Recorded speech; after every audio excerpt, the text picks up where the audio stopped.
Perfect.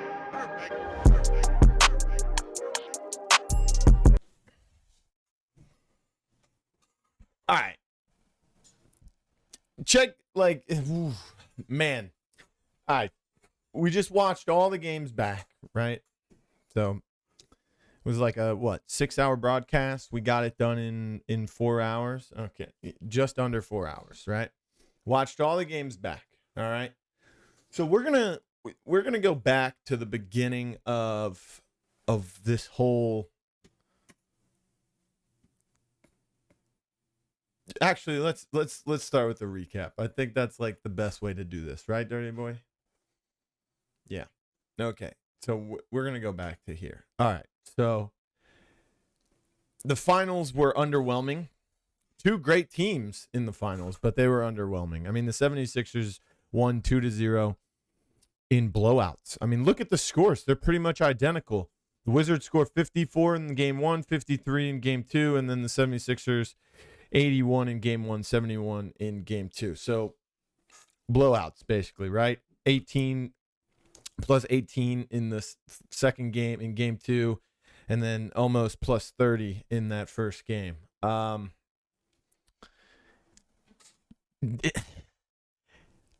was a lot of awesome games this weekend, right? The whole right side of the bracket totally was, I was way off in predictions, mainly because the two teams that made it to the semifinals on that side, the 76ers and the Bucks, kind of just bracket busted everything, right? I mean,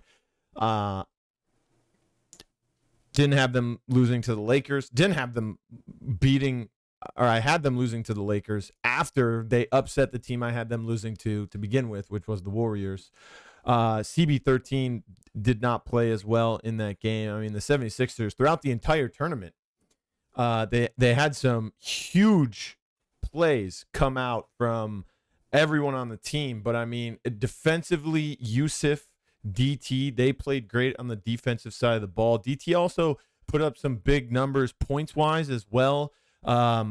Yusuf played fantastic down low throughout the entire tournament. And we'll talk about Yusuf here in a little bit, but the points and the rebounds that he was able to put up. And then, of course, you have Dre. Dre, I think, is leading the race. After this tournament, Dre has to be leading the race for MVP this season. He's got to be leading the way for MVP. I mean, I think he averaged a double-double. I've got two photos. I was able to snag some scoreboards here. Look at this. 17 points, 14 assists. I think I got one more. 0 points, 11 assists. Okay. That one, I don't know if that's correct, because what is this? I mean, that's 27, 35. Yeah, this is not right. Wait a second. What the heck? What's going on here? Let's see. That's 32, 36, 46.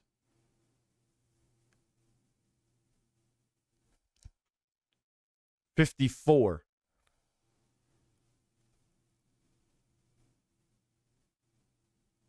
So he had 27 points. Yeah, he had 27 points and 11 assists. See, look, like, this is why they need a spectator client, man. So they can just pull those stats from a spectator client and not have to look at post-game scoreboards. Kings beating the Grizz. I thought the Grizz could pull that upset out because I didn't know if Kings would be ready to play on stage again with Mama and Walnut, but they proved me wrong. Mama pulled out Double A's jersey on stage during the game. Don't know how he got that. But they played great against Grizz, and then they kind of just really fell apart against the Bucks. The Bucks kind of handed it to them pretty hardcore. For the Bucks, though, making it all the way to the semifinals, they played great the first and second night against the Tigers and Kings. After that, they kind of just became the Bucks before this week again. The trade for Dimes was needed, and it was a great trade. I think Dimes played fantastic this entire weekend for them. The first night against the Tigers, it was all Johnny. He was the star for this team. The next night, it was pretty much Cooks, and Dimes was just sprinkled in there throughout the entire time. But they played very well. Dimes played good on defense, and he also played good on offense as well. Just no one really played as great as they did the first two series, but the first two matchups in that third one, and that's why the 76ers, plus the 76ers, they were just dominant in this tournament. On the other side of the bracket, though, I did have Mavs beating the Heat. I did have T-Wolves making it to the semifinals. We had the Wizards making it to the semifinals. Jazz, though, we had them beating the Knicks. That didn't happen. So that's the only one we lost on that side before the semifinals. I did have the T-Wolves winning the whole thing. I thought they'd be just clean sweeping everything this year. They're the number one offensive team. On the other side, though, the Wizards are the number one defensive team. And in that matchup, it looked the other way around there for a moment, especially in game one at the start. Wizards took a giant lead because they were just clicking on offense. What I really liked about what they were doing is they recognized, okay, we have to go against Shifty Kai at the 2. And at the point, they have Bear the Beast. Bear the Beast is in the conversation for MVP this year as well. And both of them can run the offense, and both of them can play the 2. Both of them can play the 1. Both of them can be very score dominant, and both of them can dish the ball and become an assist leader as well. So Wizards said, okay, everyone usually tries to play defense on Bear. They try to shut him down. Forget that. They're kind of pulling out what teams were doing against the Warriors like in 2016 and 2017, saying, okay, like real life basketball, like, hey, all right, we get it. Steph Curry, we can't really shut him down. Let's play defense on literally everyone else so hard that Steph has to be the only one to score. And that's pretty much what the Wizards did in games 1 and 3. They did a little bit in game 2, but they made some mistakes there. And what they did was they just shut down Shifty Kai, it seemed. And when they did that, Bear felt the weight of the world on his shoulders. And when he tried to take over the ball game, he wasn't shooting well, and he couldn't get any plays to go his way. So the Wizards ended up winning that one. And then the Wizards versus 76ers. It's a surprise on paper, but if you watch the whole tournament back, it doesn't look that surprising, right? Especially when you look at the matchups. I mean, Wizards, they had a little bit of a scare against the Pacers in that best of 1. That shouldn't have happened. They went up against Knicks and had to go 3 games, and they won that series in game 3 with a buzzer beater at the end of the game to win the game by 1. So that one, it could have been the Knicks in the semis, right? And then they went 3 games against the T-Wolves, and that was a close game. We expected that one to be close, though. But you can't be going close up against the Knicks. Can't be going close to the wire with the Pacers in a best of 1. So things were very scary for them. And if before this tournament, if you were to ask me who's the top 4 teams to win the championship this year, it'd have to be T-Wolves because they're the best team in the league at the time. They kind of still are. The T-Wolves, right? Best offensive team probably that we've ever seen in the league so far. The Wizards, they're the only 2-time champions. They're the defending champions. They're back-to-back champions, and they're still the defensive powerhouse that they are. They have, Awkward defensive player of the year last year and is just playing even better this year defensively than he did last year. And then you have the Warriors who are in the conversation. And then number 4 would be Lakers Gaming. If you were to even ask me who's in that number 5 slot, it would be a toss-up between Jazz and Tigers. Tigers are on a little bit of an upswing right now, despite losing to the Bucks. Jazz are kind of on that downswing. They would have been that 5th team. So both of those are kind of teeter-tottering for me. But now the 76ers are seriously in that conversation. I mean, look what they did. I just named Lakers, Warriors, T-Wolves, and Wizards. They beat the Wizards. Okay, they beat the Wizards. The Wizards beat the T-Wolves. The 76ers, they beat the Lakers. They beat the Warriors. And they beat a Bucks team that beat the Tigers, the Kings, and were on a hot streak this week. And they just had that momentum, and that Dimes trade kind of injected some fuel into them.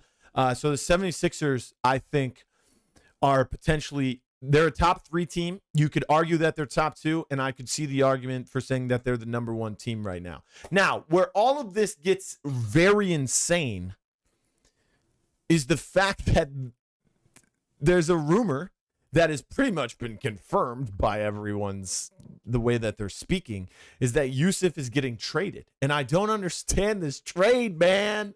I just don't. Look at this game against the Bucks where they won by 2. They swept them 2-0. I mean, look, Cooks had 26, but look at Dimes. 12 points, 4 rebounds. Why is that? It's because Yusuf down low was putting in work. I mean, you got DT only grabbing 2 boards, but had 14 points. And on the defensive side, DT was making some plays. Yusuf on the defensive side. Yusuf on the backdoor cuts. Yusuf on the bailouts from Dre and 630. 20 points led the way for them. 13 rebounds. Had an assist as well. Okay, so we can bring up the other one. 19 points, 13 rebounds against the Wizards with 3 assists to add to it. Played great defense on Dayfry and Nudini especially.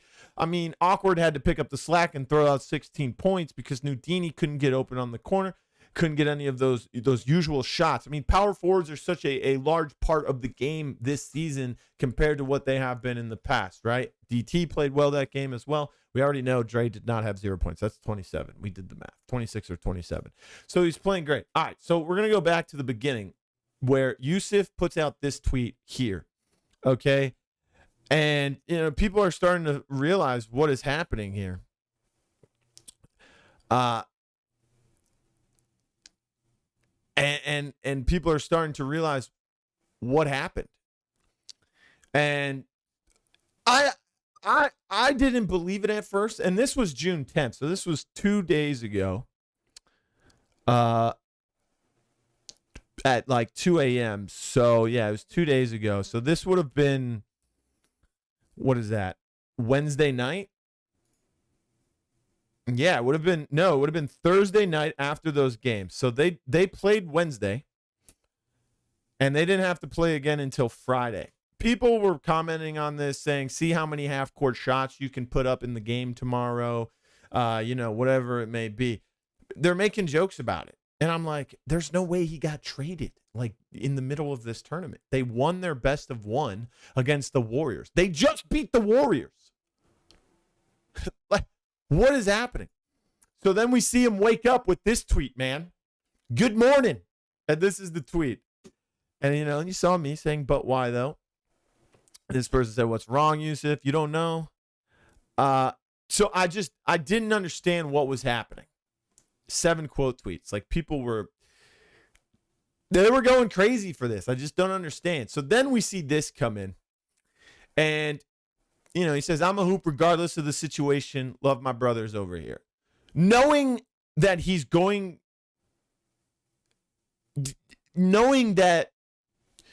you're gonna have to play, but apparently you're going to get traded, that has to linger in the back of your mind during the games, right? Especially on stage in a tournament. That has to be lingering in the back of your mind. Like, these guys, I'm not going to be playing with them. Somebody here doesn't want me, right? 15.5 points, 11.5 rebounds. These are averages because it was a best of 3. They went up against the Lakers, and he did that against the Lakers. 15.5 points average, 11.5 rebounds average. They 2-0'd the Lakers, right? 2-0'd. Dre, of course, 20.5 points, 9.5 assists, doing it again. Okay, so then we have a tweet from Sav, right? Or 630, excuse me. Who's on his team? It's the shooting guard. Ever since they traded for him, they've gotten better too. Words can't describe what you did for us. So this is after they won the tournament. All right? So they beat the Warriors. He finds out he's getting traded. Then they 2-0 the Lakers. They 2-0 the Bucks. And then they 2-0 the Wizards. And they blow the Wizards out both games. And they say, words can't describe what you did for us this tournament. You were the MVP of the tournament, 100%, to come out and be that professional and hoop and fight for us under all the circumstances. Can't be more thankful for you, most genuine, humble person I know. Love you for real. Right? Like, okay, so 630 obviously recognizes the tremendous play that Yusuf put in this tournament this weekend, right? Then you got DT, the power forward on the team.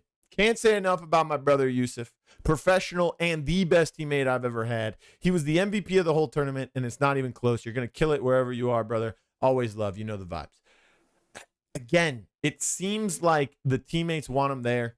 The team flows with him. They won the tournament, and in dominant fashion. I named the top 4 teams. They beat 3 of them.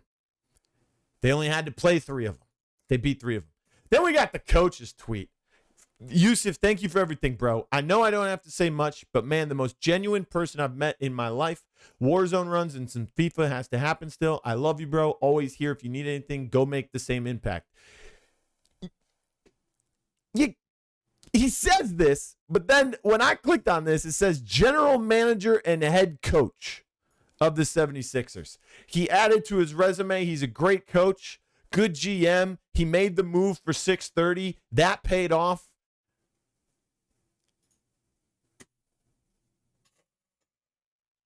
Why are you trading him?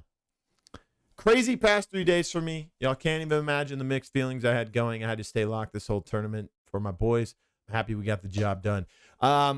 630 actually got the MVP for the tournament. He was the official MVP for the tournament. But, I mean, Yusuf had an argument for it.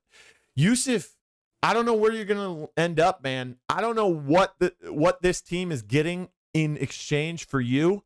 But I can tell you, if it ain't Dayfry, if it ain't Rhea, and it ain't someone like crazy, those 3 right now after your performance in this tournament, that would be the only 3 that I would accept in a trade for you. If I was in that position, that's the only 3 I would accept. I mean, Rhea's up there in contention for MVP. It's just unfortunate that the Jazz can't really win anything right now. I mean, you could throw Slaughter up there too, but Slaughter, I think, works so well with the T-Wolves, you wouldn't want to get rid of that. So I don't know. I don't know what's happening. I don't understand why he's getting traded. Maybe it's a culture thing. Maybe there's something behind the scenes. But again, you know, I'm not there to know or experience that, so that's out of my hands. But from the outside looking in, I don't understand the trade. I don't think it's a good trade. I think they should keep him. I think Dre is in contention for MVP. I think 630 was the MVP in the Rookie of the Year, and he's playing like it again. I think GOAT is playing well at the 3 position. I think DT is playing outrageous, and also on stage is a different beast compared to remote play DT. And then Yusuf, again, I can't praise you enough for this weekend. So I don't know, man. But yeah, I don't know what's happening over there. Oh, hello there. It's Blue. I'm a terrible dancer, so ignore that version of me on the screen and listen to my voice when I say thank you for watching my video. I hope you enjoyed it. Make sure you like, share, subscribe, and of course, click on another video of mine. I heard you'll like those over there. They're pretty good.